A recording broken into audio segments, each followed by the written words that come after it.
Hola, ¿qué tal? ¿Me escuchan bien? Perfecto, ahora sí. Bueno, bienvenido a Cadena de Noticias. Gracias por este momento. Y bueno, y contanos un poquito, mira, estamos tan emocionados porque lo vimos en la tele, nos volaste la cabeza más de una vez. Contanos cómo fue esa experiencia en Art Attack. O por ahí contar a la gente Eh, que, porque hay muchas generaciones, ¿sí? Que por ahí, yo le preguntaba a Rosario también si había visto el programa, pero bueno, ella me decía que sí, pero hay muchas generaciones que no y se han perdido justamente estas genialidades. Así que por ahí contanos un poquito quién sos, ¿sí? Y el laburo que haces. bueno, durante 6, 7 temporadas hicimos Art Attack acá en Buenos Aires para Disney, se transmitía para todo el mundo por Disney Junior. Este, y la verdad que fue muy divertido hacerlo, llevó su tiempo, cada arte gigante tenía mucho tiempo de preproducción y de postproducción. Eh, Fue, digamos, un momento muy divertido en mi vida. Yo en realidad soy ilustrador, me dedico a hacer libros infantiles, dibujo y escribo cuentos, tengo más de 170 libros publicados, pero casi todo el mundo me llama por Art Attack, que fue como digamos, el momento de más exposición de mi trabajo. Totalmente. Ale, ¿cómo estás? Rosario te saluda. Bueno, todos recordaremos, todos los que nacimos y vivimos lo que fue Art Attack, bueno, uno de los momentos más esperados era la sección de las obras gigantes, donde uno te veían posicionando diferentes objetos y bueno, nadie iba a esperar que termine semejante obra, semejante figura. ¿Cómo nació esta idea y cómo llegó la propuesta hacia más que nada un argentino de parte de Disney? La verdad es que el programa ya se había hecho antes en Inglaterra con Neil, que había sido el creador del formato, y en algún momento Disney decidió comprarlo, hacía como 8 o 9 años que ya no se hacía cuando lo empezamos a hacer nosotros. Este, y yo trabajé muchísimo tiempo en publicidad como director de arte, además de hacer ilustración para libros infantiles y esas cosas. Y supongo que esa dupla de ilustrador y de director de arte fue lo que a Disney le llamó la atención sobre, digamos, sobre mí. Claro. Obviamente que originariamente me llamaron para ser el director de arte, no para estar frente a cámara. Nosotros arrancamos a trabajar, iban a hacer un casting de actores que iban a estar frente al programa y yo empecé a armar las artes gigantes en el estudio, a hacer pruebas, a ver cómo eso iba a ir quedando, muchas grabadas porque queríamos ver cómo daban en cámara, cómo funcionaban los materiales, cómo funcionaban muchas de las cosas que hacíamos ahí. Y en un momento me llaman digamos, de los jefes ahí de Sí. Disney y me proponen ser digamos, la cara de por lo menos de ese segmento. Me dijeron que los actores daban bien, pero muchos no podían resolver las cosas y que veían como que yo lo resolvía naturalmente, porque bueno, pues soy ilustrador, soy Claro. artista y esas cosas me resultaban fácil. Y bueno, y lo empezamos a armar. ¿Y cómo fue ese paso de estar detrás de las cámaras, más que nada en la parte técnica, se podría decir, o más creativa, pero siempre detrás? ¿Cómo fue ese paso y esa experiencia a vos mostrarte? Obviamente sin hablar, pero eras básicamente la cara de las obras gigantes en Art Attack. Sí, mi personaje no habla porque así se podía transmitir en todas partes del mundo sin necesidad de doblar. Ajá. O sea, sin necesitar poner un doblaje, tiene música de fondo, por lo cual no es que no habla, o sea, se comunica Claro, a claro. partir de gestos, No ¿no? tenía diálogo, Eh, digamos. la parte de, digamos, artística para mí era maravillosa. Estoy muy acostumbrado a ir a dibujar en bares y cosas así y no tengo ningún problema de la parte de exhibición porque además entiendo que muchas veces hacer arte llama mucho la atención porque lo he vivido. Además soy docente hace más de 30 años, con lo cual estoy acostumbrado a estar adelante de público. Lo que pasa es que no estaba acostumbrado a actuar, sobre todo la primera parte Ujú. que es la parte de cómo a mí se me ocurre la idea, que gracias a Pablo, un coach que tuvimos, me ayudó un montón a, digamos, poder pararme frente a cámara y poder expresar eh, naturalmente. hay gente que estudió teatro, que hizo improvisación o que hizo cualquier ese tipo de cosas. Yo la verdad que nunca hice ningún tipo de curso de esa índole, siempre me capacité desde el lado artístico, entonces fue lo que un poquitito más me costó, pero a mí me fascina, me aburro fácil, entonces todo lo que me genera un desafío, algo que es algo que no hice nunca, me llama la atención y siempre trato de hacerlo, más allá de que después tenga las vicisitudes normales de las cosas que cuestan, ¿no? ¿Y tenían otras ideas en ese momento o siempre fue enfocado a hacer estas obras gigantes con objetos o habían otras ideas por ahí? No, no, el formato ya estaba armado cuando lo Claro. agarramos nosotros y Ajá. obviamente Disney replicó ese formato. Lo que sí propusimos cosas nuevas que no se habían hecho nunca y a mí lo que me divertía era pensar cómo se podían armar imágenes con cosas que no habíamos trabajado nunca. Yo propuse, por ejemplo, no sé, un día hacer cosas con arena y entonces trajimos materiales de construcción y armé unas pirámides, hicimos varios con arena.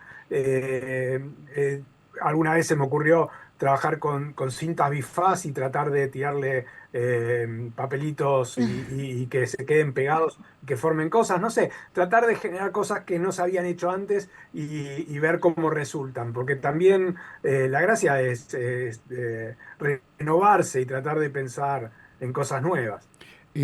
Quisiéramos saber por ahí cómo nace el arte, porque sabemos que sos escritor y bueno, y muchas ramas del arte han llegado a vos y has explotado un montón porque recién contabas muchísimos libros y muy premiados en muchas partes del mundo. ¿Cómo nace el arte en tu vida? De chiquitito que me encantaba dibujar, como a todo el mundo, porque casi todos dibujamos, hasta los 4 o 5 años dibujamos todos. La gran diferencia es que algunos seguimos dibujando después de eso. Y ya en la primaria me fascinaba dibujar, mis padres me llevaron a un profesor, a un taller así barrial para dibujar y me pasaba el tiempo dibujando. Todas mis carpetas eran dibujos por todos lados, por lo cual a la hora de buscar cuál sería mi profesión, no había muchas dudas, porque la verdad que yo disfruto tanto de dibujar que nada se me transforma en un trabajo, ¿no? O sea, es como estar jugando todo el tiempo. Quizás, bueno, después las editoriales empiezan con que hay que entregar las cosas en determinado tiempo y todo, y uno empieza a correr ahí, Claro. pero en general es algo súper divertido. A mí me gusta mucho. Y en algún momento, como todo trabajo cuentapropista, porque hacer ilustraciones es un trabajo cuentapropista, en donde a veces te llaman, a veces no. Ujú. Traté de ver cómo podía aprovechar los tiempos que tenía libres en los cuales quizás las editoriales no me llamaban o no tenía una convocatoria. Y entonces empecé a hacer talleres de literatura y empezar a generar mis propios textos para poder armar el libro completo. Y la verdad que funcionó porque me divertí mucho también escribiendo y tengo escrito de todo. He hecho hasta una novela que se llama La Guerra de las Granjas, que salió hace un par de años por el Ateneo, que ya estoy casi terminando la segunda parte. Me gusta mucho la parte de la escritura también. ¿Y qué te ha dejado así como experiencia? Porque ahora, bueno, el ciclo de Art Attack terminó, sí hubo estas temporadas. ¿Qué te dejó todas esas temporadas que hiciste?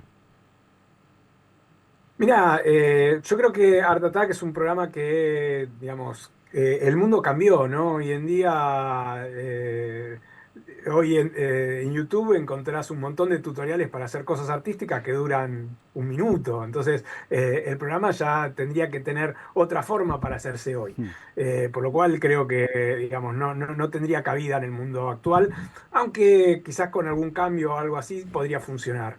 Eh, la verdad es que yo disfruté muchísimo todas las temporadas que hice, me encantó estar pensando desde otro lugar en mi trabajo, pensarlo en el tiempo, porque uno tenía que pensar qué es lo que iba a mostrar en cada momento para que la gente no pudiera adivinar desde el principio lo que estaba haciendo y se quedara prestando atención hasta el final cuando armábamos los artes gigantes. La verdad es que aprendí muchísimo de televisión, de iluminación, porque siempre estaba como preguntando todas las cosas, hablando mucho con el director, con los editores. La verdad es que a mí siempre cuando hago cosas que no son las que hago habitualmente, me agarra la curiosidad de saber cómo funciona todo. La verdad es que disfruté mucho de esos años. Y ahora, ¿sos consciente de que marcaste una generación y que le rompiste la cabeza a muchos? Porque yo te voy a contar una cosa, yo estaba en Brasil, en la playa, y me acuerdo patente un niño que estaba con su papá y que querían hacer algo en la arena, y se enojó el nene porque le dijo, vos no lo hacés como Art Attack. Literal, o sea que le marcaste la vida a muchos, ¿sí? Y les cambiaste su forma de pensar y de relacionarse también entre los niños y los padres. Es increíble, yo en mi Instagram me sigue gente de Marruecos, de Pakistán, de la India tengo toneladas de gente que me sigue porque le fascinaba el programa en su momento. La verdad es que a veces no soy tan consciente, creo que por suerte, porque no podría vivir si tengo todo eso en el peso. La verdad que yo soy docente hace muchísimos años y los alumnos cada vez que entro en el aula, sobre todo al principio, se me quedan mirando así como el de Art Attack y vienen a Claro. sacarse fotos. Digo, chicos, van a tener todo un cuatrimestre por delante para, para verme, para sacarse fotos, para charlar, les tengo que poner nota, vamos de a poco. Pero, pero entiendo que para mucha gente el programa en sí fue muy inspirador. Totalmente, Ale. Bueno, volvemos con lo que son tus obras, esas grandes obras. ¿Cuántas fueron? ¿Cuántas hiciste para Art Attack? ¿Y cuánto más o menos también fue el tema de el tiempo en el que se tardaban cada una? Mirá, hicimos 27, fueron 27 capítulos por cada temporada. En total hicimos 127 artes gigantes, Un montón. contando tanto las de interiores como las de exteriores, y fueron una banda. De grabación, las de exteriores tardábamos 12 horas, que era el tiempo que teníamos desde las 7 de la mañana en verano, porque grabábamos todo el verano para tener un día mucho más largo. Arrancábamos a las 7 cuando salía el sol y casi terminábamos cercanos a las 19 horas cuando ya se estaba poniendo. Ujú. Eso no significa que eran las 12 horas de corrido, porque en el mediodía nosotros teníamos una grúa que es donde, digamos, que filmaba la toma cenital, lo que se veía Ujú. desde arriba, y tipo a las 11 más o menos ya la grúa empezaba a dar sombra, por lo cual de las 11 a las 2 3 de la tarde no se podía hacer porque teníamos la sombra de Claro. la grúa en el medio de la... Entonces, en ese tiempo, en ese momento, lo que hacíamos era grabar la disparadora, como a mí se me ocurre la idea, la búsqueda de materiales, donde yo agarraba las cosas de los distintos lugares, almorzaba, era todo un tiempo que teníamos ahí en el medio, y después arrancaba de vuelta. Eh, Después, cada arte tenía como 7, 8 días de preproducción, porque primero yo las dibujaba en papel, después la gente de guión pensaba cómo se me ocurría la idea, después estaban los productores de locaciones que buscaban dónde se podía grabar, después yo hacía un listado de materiales dependiendo del lugar donde se iba a grabar, que podíamos llegar a encontrarlos, teníamos que ir a comprarlos, y Ujú. después armaba todo en estudio para que estuviéramos seguros de que todo estaba bien, que funcionaba bien, que todos los materiales quedaban bien, que no daban sombras, que digamos que estéticamente quedaban correctamente. Ahí se le sacaba una foto y recién ahí lo íbamos a hacer en exteriores, por lo cual estaban muy ensayados los artes que nosotros hacíamos. Claro, entonces lo tenían que armar dos veces. Bueno, vos en realidad lo tenías que armar dos veces, la primera de prueba y la Sí, sí, otra sí, ya dos para veces. la grabación. ¿Hubo alguna obra A en... veces más Sí, porque sí, totalmente. ¿Hubo una obra que vos digas, esta es la que más me costó? la verdad que lo que más me costaron fueron a veces las locaciones y, por ejemplo, hemos grabado en una tosquera en Zárate, hicimos a Mate, el amigo De Car. de Cárcel, amigo de, ¿cómo se llama? De El Rayo McQueen. Ajá. Este, Y lo hicimos en una tosquera, que en realidad si lo ves parece que fuera la montaña, no sé, de Estados Unidos, pero es una tosquera donde sacan piedra, ahí en Zárate. Y la verdad que era verano y hacía 42.000 grados de temperatura, o sea, porque no corría viento en el medio de la tosquera, estábamos al sol, no había un árbol ni a kilómetros, y por Sí. ejemplo, eso lo recuerdo como un gran sufrimiento porque estábamos ahí todos muriéndonos de calor. Y mi personaje, vos me ves en cámara y no estoy transpirado en ningún momento, con lo cual la gente digamos, los maquilladores estaban sufriendo como locos. Los de vestuario sufrían todo el tiempo cambiándome la ropa, planchando todo para que quedara impecable, pese a que había 400 grados de temperatura. Y las inclemencias del tiempo las sufrimos todas, de repente que se levante viento y se te huele todo, o que se largue a llover y se arruinen todas las cosas, Claro. pese a que, bueno, nosotros mirábamos el pronóstico todo el tiempo porque Sí, dependíamos totalmente. fundamentalmente del clima. Pero el pronóstico no es muy certero. La mayoría de las veces es una estadística, piensan que va a pasar o que no va a pasar y termina, digamos, pasando cosas que quizás no están anunciadas. Entonces se nos complicaba desde ese lugar. Pero después para hacer, la verdad que todo era divertido. No recuerdo alguna que me haya costado. Claro. ¿Hace cuántos años no haces una de estas obras? Así gigantes como las de Art Attack y la última creo que fue en el 2015, o sea, ya 11 años. 11 años. Y hablábamos de tu parte, bueno, de exposición a través de la tele, ¿no? Y gracias a Disney y todo esto, pero ¿qué pasó con este artista? Hoy no está en la tele. ¿Qué es de la vida artística justamente de Alexis? Yo no soy actor, así que es normal que no esté en la tele. Esa fue una situación bastante particular, pese a que a mí me divierte y me animo a hacer lo que sea. Pero bueno, obviamente no tengo una formación de actor, sí de artista. No, yo me dedico a hacer básicamente libros infantiles. Este año salieron, casi todos los años salen 5 o 6 libros. Este año saqué uno que son 200 preguntas sobre el Mundial, que salió hace muy poquitito.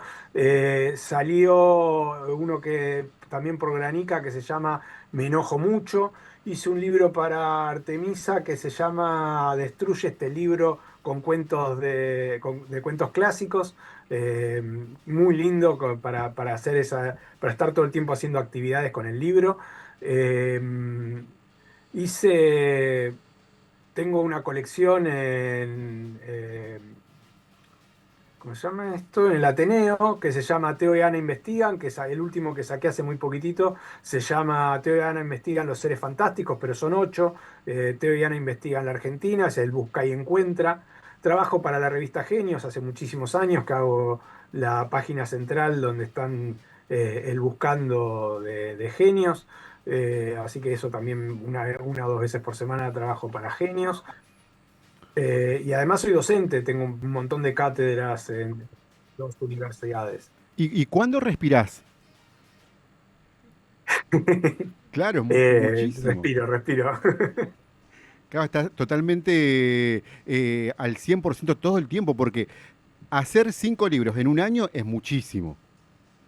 Estar trabajando, o sea, dando clases también para un docente es mucho, ¿sí? Porque la atención a los alumnos, preparar las clases, o sea, un montón de cosas. Que tener un, no sé, es un genio.